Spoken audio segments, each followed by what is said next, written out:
திமுகவுக்கு red alert. அரசு ஊழியர்கள் ஆசிரியர்கள் ஓட்டு யாருக்கு? திமுக ஆட்சி அமையும் போதெல்லாம் அரசு ஊழியர்கள் மிகவும் மகிழ்ச்சியாக இருப்பார்கள். ஆனால் தற்போதைய திமுக ஆட்சியில் அத்தகைய மகிழ்ச்சி உள்ளதா என்பது கேள்விக்குறிதான். அரசு ஊழியர்களின் அதிருப்தி போக்கு 2026 தேர்தலில் திமுகவுக்கு பாதிப்பை உருவாக்குமா என்று பார்ப்போம். கருணாநிதி ஆட்சி அமையும் போதெல்லாம் அரசு ஊழியர்கள் அகமகிழ்ந்து போவார்கள். தனது ஆட்சி காலத்தில் அரசு ஊழியர்கள் ஆசிரியர்களுக்கு எண்ணற்ற திட்டங்களை அவர் தந்தார். இதன் காரணமாக எப்போதுமே அரசு ஊழியர்கள் ஆசிரியர்களின் பெரும்பான்மை ஆதரவு திமுகவுக்கே உண்டு. அதே நம்பிக்கையில்தான் 2021ஆம் ஆண்டு தேர்தலில் பெரும்பான்மை அரசு ஊழியர்கள் திமுகவை ஆதரித்தனர். திமுகவும் தனது தேர்தல் அறிக்கையில் அரசு ஊழியர்களுக்கு பல்வேறு அறிவிப்புகளை வெளியிட்டது. அதே சூட்டோடு ஆட்சி கட்டலில் அமர்ந்தார் மு.க.ஸ்டாலின். திமுக ஆட்சி கிட்டத்தட்ட 4.5 ஆண்டுகளை நிறைவு செய்துள்ள நிலையில் அரசு ஊழியர்கள் இப்போது மகிழ்ச்சியாக உள்ளனரா என்பதற்கான பதில் வாரந்தோறும் நடைபெறும் போராட்டங்களில்தான் உள்ளது. அரசு ஊழியர்கள், போக்குவரத்து ஊழியர்கள், ஆசிரியர்கள், சத்துணவு ஊழியர்கள், தொடக்கப்பள்ளி ஆசிரியர்கள், பகுதி நேர ஆசிரியர்கள், கௌரவ விரிவுரையாளர்கள், மின்வாரிய ஊழியர்கள், ரேஷன் ஊழியர்கள், டாஸ்மாக் ஊழியர்கள் என பல்வேறு தரப்பினரும் போராட்டங்களை நடத்தி வருகின்றனர். அரசு ஊழியர்கள் மட்டுமின்றி ஓய்வு பெற்றோரும் தங்களுக்கான பணப்பலன்கள் இன்னும் கிடைக்கவில்லை, முறையாக அகவிலைப்படி வழங்கப்படுவதில்லை என்று போராடி வருகின்றனர். திமுக தனது தேர்தல் அறிக்கையில் மீண்டும் பழைய ஓய்வூதிய திட்டத்தை கொண்டு வருவோம் என்று தெரிவித்தது. எனவே திமுக தன்னுடைய தேர்தல் வாக்குறுதிப்படி பழைய ஓய்வூதிய திட்டத்தை அமுல்படுத்த வேண்டும் என்று அரசு ஊழியர்கள் மற்றும் ஆசிரியர்கள் தொடர்ந்து வலியுறுத்தி வருகின்றனர். பழைய ஓய்வூதிய திட்ட விவகாரத்தில் அரசு ஊழியர்களின் அழுத்தம் அதிகரித்த நிலையில் பழைய ஓய்வூதிய திட்டம், பங்களிப்பு ஓய்வூதிய திட்டம் மற்றும் ஒருங்கிணைந்த ஓய்வூதிய திட்டம் ஆகிய 3 திட்டங்கள் குறித்து விரிவாக ஆராய ஊரக வளர்ச்சித்துறை செயலர் ககன்தீப் சிங் தலைமையில் ஒரு குழுவை அமைத்தது தமிழக அரசு. இந்த குழு தன்னுடைய அறிக்கையை வரும் செப்டம்பர் 30ஆம் தேதிக்குள் தாக்கல் செய்ய உத்தரவிடப்பட்டுள்ளது. ஆனால் ஏற்கனவே இது குறித்து 2 முறை குழுக்கள் அமைக்கப்பட்ட நிலையில் இது கண் துடைப்பு நடவடிக்கை என்று பல அரசு ஊழியர் சங்கங்களும் சொல்லி வருகின்றனர். கடந்த அதிமுக ஆட்சியில் அரசு ஊழியர் சங்கங்கள் கடுமையான போராட்டங்களை முன்னெடுத்தது. அப்போதெல்லாம் எதிர்க்கட்சியாக இருந்த திமுகவும் அவற்றில் முழுமையாக பங்கெடுத்தது.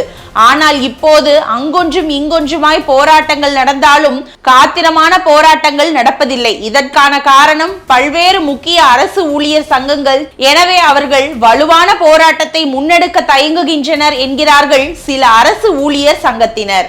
இது குறித்து பேசிய சிபிஎஸ் ஒழிப்பு இயக்க தலைமை ஒருங்கிணைப்பாளர் பிரடிக் எங்லஸ் கூறும்போது, தமிழக அரசியல் காலமுறை ஊதியத்தில் பணிபுரியும் அரசு ஊழியர் ஆசிரியர்களில் 1,98,331 பேர் பழைய ஓய்வூதிய திட்டத்திலும் 6,24,140 பேர் புதிய ஓய்வூதிய திட்டத்திலும் இருக்கின்றனர். சிபிஎஸ் திட்டத்தில் கடந்த 31ஆம் தேதி வரை 45,625 பேர் ஓய்வு பெற்றுள்ளனர். 7,864 பேர் பணியின் போது உயிரிழந்துள்ளனர். 2003க்கு பின் பணியில் சேர்ந்த அரசு ஊழியர் ஆசிரியர்களுக்கு ஓய்வூதியம், குடும்ப ஓய்வூதியம், பணிக்கொடை எதுவுமே கிடையாது. இதர மாநிலங்களில் அரசு ஊழியர் ஆசிரியர்களுக்கு ஓய்வு பெறும் நாளில் இருப்பில் உள்ள 40% தொகைக்கு சந்தை மதிப்புக்கு ஏற்ற ஓய்வூதியம் கிடைக்கும். பணிக்கொடை மற்றும் குடும்ப ஓய்வூதியமும் உண்டு. கடந்த சட்டப்பேரவை தேர்தலின் போது பழைய ஓய்வூதிய திட்டம் அமுல்படுத்தப்படும் என வாக்குறுதி அளித்துவிட்டு ஆட்சிக்கு வந்து 4 ஆண்டுகளுக்கு மேலாகியும் கோரிக்கையை நிறைவேற்றாமல் இருப்பது நியாயமல்ல. அடுத்த ஆண்டு ஏப்ரல் அல்லது மே மாதம் சட்டப்பேரவை தேர்தல் நடைபெற உள்ள நிலையில் அதற்கு முன்பு பழைய ஓய்வூதிய திட்டத்தை அமுல்படுத்த வேண்டும். எங்களுக்கு தேவை வாக்குறுதி அல்ல, பழைய ஓய்வூதிய திட்டத்திற்கான அரசாணைதான் வேண்டும் என்று தெரிவித்துள்ளார். தமிழ்நாடு ஆசிரியர் கூட்டணி மாநில துணை பொதுச் செயலாளர் கோ நாகராஜன் இது குறித்து சொல்லும் போது, வரும் சட்டப்பேரவை தேர்தலில் மீண்டும் வாக்குறுதி மட்டும் கொடுத்து வென்றுவிடலாம் என்று கருதினால் நிச்சயம் ஏமாந்து போவார்கள். எனவே இந்த ஆட்சி காலத்திலேயே பழைய ஓய்வூதிய திட்டத்தை அமுல்படுத்த வேண்டும். இல்லாவிட்டால் வரும் தேர்தலின் போது அரசு ஊழியர்கள் ஆசிரியர்களின் நம்பிக்கையை பெற முடியாது என்றார். பெரும்பாலான அரசு ஊழியர்களின் மனநிலையும் இதுவாகவே இருக்கிறது என்கின்றனர் சங்கத்தினர். தேர்தல் களத்தில் அரசு ஊழியர்களின் வாக்கு வங்கி மிகப்பெரிய தாக்கத்தை ஏற்படுத்தக்கூடியது.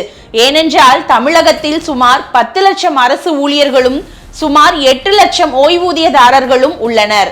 இந்த 18 லட்சம் பேர் மட்டுமின்றி அவர்களின் குடும்பத்தினர் வாக்குகள் என சுமார் 40 லட்சம் முதல் 50 லட்சம் பேரின் வாக்குகள் இவர்களிடம்தான் இருக்கிறது.